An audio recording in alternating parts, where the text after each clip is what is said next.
To alhamdulillah masha Allah. Dole mu buɗe wannan taro da hamdala da kuma yi wa Allah godiya.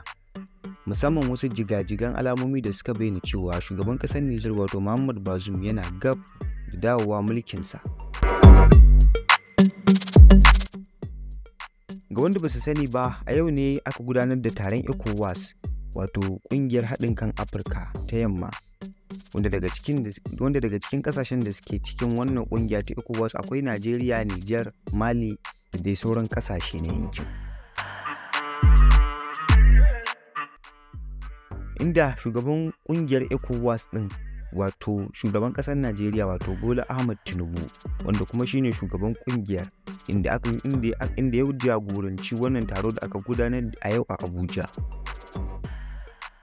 Shugabannin kasashen kungiyar ECOWAS na gudanar da taro a Abuja, babban birnin Najeriya, domin tattauna batun juyin mulkin da sojoji suka yi a Niger.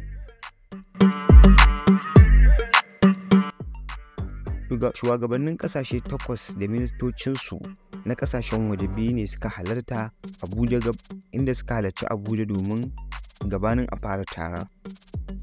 Shugaban Najeriya kuma shugaban kungiyar wato Bola Ahmed Tinubu ne ke karɓar bakuwancin taron.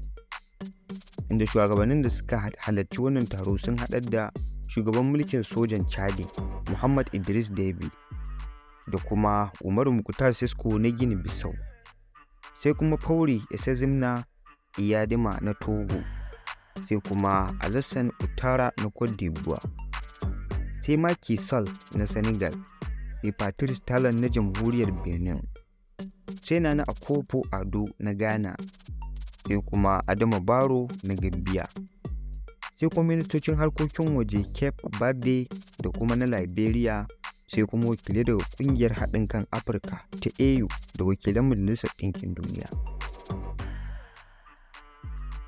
To a taron dai an tattauna cewa inda an yanke matsaya an bawa wanda suke wannan juyin mulki na Niger kwana 15 a kan su dawo da Bazoum mulkinsa. Sai dai su ma a ɓangaren wanda suka yi wannan juyin mulki.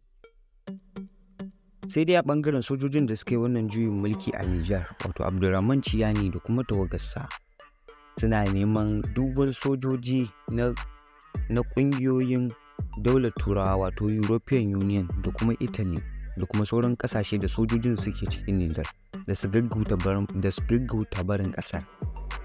Inda kuma shugaban ƙasar Niger ɗin wato Abdurrahman Ciyani ya nemi ƙasar Rasha da ta kawo musu ɗaukin sojojin yaƙi da kuma kayan yaƙi domin su kare kansu daga wannan yaƙi da ƙungiyar ECOWAS take shirin farwa ƙasar. Inda kuma ya nemi 'yan ƙasar da su fito su zanga-zanga kuma su mara musu baya domin ganin cewa sun kare ƙasar tasu ta Niger. Shin menene ra'ayinku game da wannan batu? Mun gode sosai da sosai, ku manta subscribe da kuma liking, sai ma da ku a wani bidiyon namu na gaba. Bisala.